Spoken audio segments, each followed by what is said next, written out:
Good afternoon, guys. My name is Nico Katakutan. I'm a network and security engineer for Truis. Just like what Andres mentioned a while ago, Essential 8 is composed of different 8 mitigation strategies, and it is primarily designed to minimize the potential impact of cybersecurity incidents and to improve the cybersecurity maturity. It assists security and business leaders with self-assessing the maturity of their organization's security infrastructure using different maturity levels within the Essential 8. And along with it is organization should implement the Essential 8 using a risk-based approach. Moving further, one of the core mitigation strategy of Essential 8 is called application control. Now, what would you consider an important asset within your organization? An asset could be data, an asset could be your people, an asset could be your actual infrastructure, and an asset could be different for different organizations. As I mentioned earlier, Essential 8 should be implemented as a risk-based approach. You must know what assets you have to come up with a proper approach that would fit your organization. Basically, the control functions vary based on the business purpose and processes of the specific applications within the organization. The control that should be put in should fit the actual business model of the company. Another thing to consider is complexity. We don't want to put certain controls that are too complex for our company, because the tendency is, especially for users, right? They tend to bypass these controls because of too much complexity. And we all know that complexity is an enemy of security. Now with this, to simply put it, application controls ensure proper coverage and confidentiality, integrity, and availability of the applications and its associated data. It is a security approach designed to protect against malicious code, also known as malware or viruses, executing on systems. Now, let's be honest here, guys. Who here have searched like the internet before or scoured the internet to see if a certain application is valid or credible? Well, me, myself, back in the days, used to use Google just to verify certain application or just to make myself feel better if this application is valid, right? Well, that's one example of misconception of application control. There are certain actions that we thought are application control, but in reality is not the best practice. So some of these are providing a portal or other means of installations for approved applications, checking the reputation of an application using a cloud-based service before it's executed. So moving further, what are the actual best practices or best practice steps in application control? Implementing application control involves the following high-level steps. First, organizations should identify approved applications. You have to know what are the actual company requirements within your organization in terms of applications. You have to develop application control rules to ensure only approved applications are allowed and executed. Along with it is we have to maintain these application control rules using a change management program. Furthermore, it's a good practice to validate application control rules on an annual or on a more frequent basis. Another thing that I think would be very helpful in terms of implementing application control is the use of cryptographic hash rules or certificate, because it would validate the authenticity of certain applications before a user or a specific service connects to it. Overall, application control is a security approach designed to protect against malicious code, also known as malware, executing on systems, and it prevents the installations of or use of unapproved applications.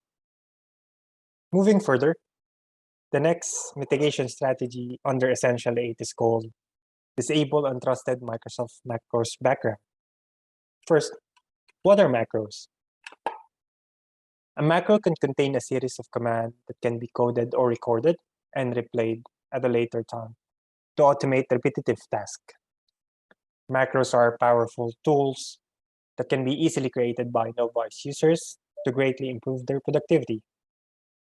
However, an adversary can also create macros to create or to perform a variety of malicious activities, such as assisting in the compromise of workstations in order to exfiltrate sensitive information or deny access on this information.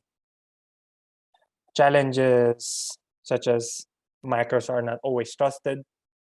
Macros could introduce risk and act as a vector of attack. Some of these are written by attacker are one of the few reasons why we want to implement a best practice approach in terms of allowing only specific macros within the organization. Without proper control or without proper assessment of these macros, it could lead to a huge impact in terms of cybersecurity incident in the long run.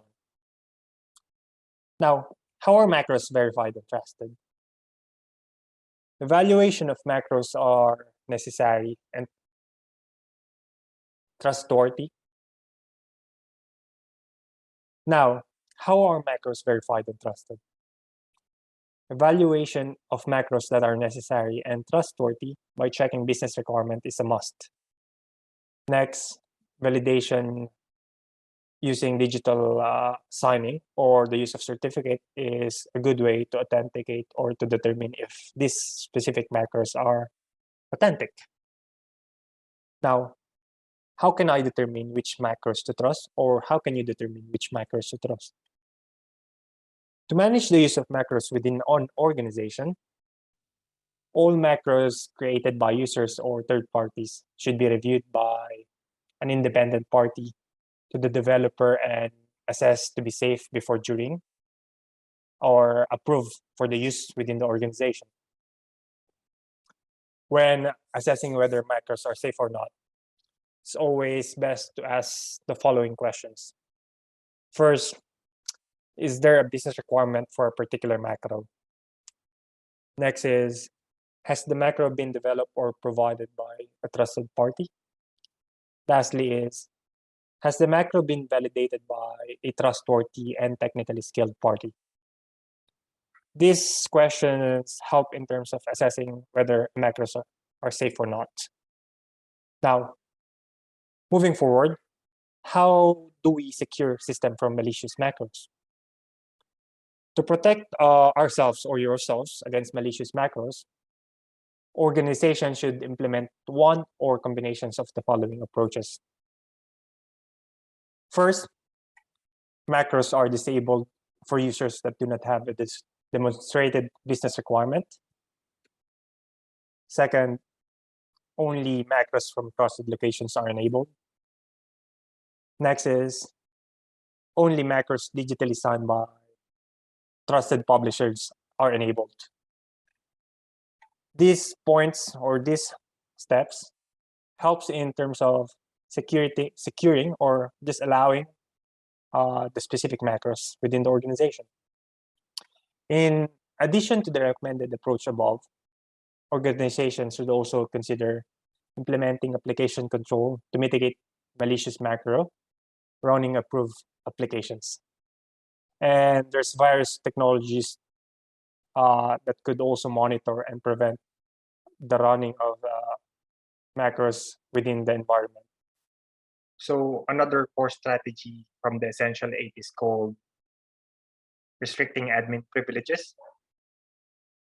Restricting admin privileges is one of the most effective mitigation strategies in ensuring the security of the systems. Yet, Forrester research estimates that at least 80% of security breaches involves privileged credentials. Well, 80% is a big number. Just imagine the impact that it could bring within the organization or your organization, right? With this, what are the possible things that could happen when wrong users have admin privilege? Well, we have unauthorized software can be installed on the computer, leading to non-work related activities and possible computer slowdowns or shutdowns. An example of this is crypto, which slows down the process of the computer heavily. Unlicensed software can be installed, opening your business up to potentially hefty fines from software vendors, which is not ideal. Users can intentionally or unintentionally execute malicious program, leading to infections. Users can intentionally or unintentionally execute malicious program, leading to infections that could potentially span to many computers on your network. And we have, if multiple users use a single PC, the administrator account can be used to access data in other user profiles, which could lead to data breaches, theft, and privacy concerns. Furthermore, a highly effective and simple method to mitigate this kind of risk is limiting end user permissions. When it comes to assigning permissions within an organization, it is best practice to assign the permissions that are only necessary for end users to do their job. And with this, restricting admin privileges makes it more difficult for adversaries' malicious code to elevate its privileges, spread to other hosts, hide its existence, persist after reboot, and obtain sensitive information. While there are a number of approaches which, while they may appear to provide many of the benefits of restricting admin privileges, do not meet the intent of mitigation strategy, and in some cases may actually increase to an organization's network. Some of these approaches are simply minimizing the total number of privilege accounts, temporarily allocating administrative privileges to user account, and then placing standard user accounts in user groups with admin privileges. All of these things are really not best practice in terms of restricting admin privileges. So with that, how do we actually implement the best practice approach in terms of restricting admin privilege? First, we have to identify tasks which require admin privileges to be performed. Second, we have to validate which staff members are required and authorized to carry out this task. Next is we have to create a separate attribute accounts for different staff members.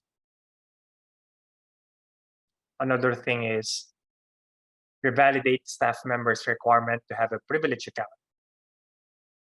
We could do this on a frequent or a regular basis and depending on the company policies, but it's very important to have this revalidation of staff membership accounts.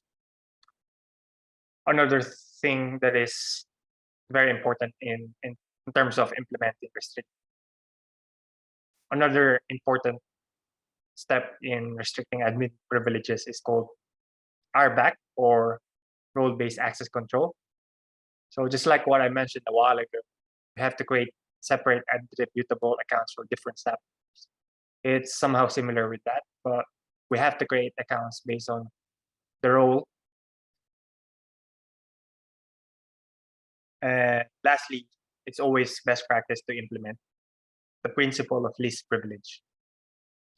Just give the amount of access that the least amount of access that a certain user is needed just to perform his duty or role. The key takeaway for restricting admin privileges is it makes it more difficult for adversary to implement its malicious code, elevates its privilege, and spread to other hosts and obtain sensitive information.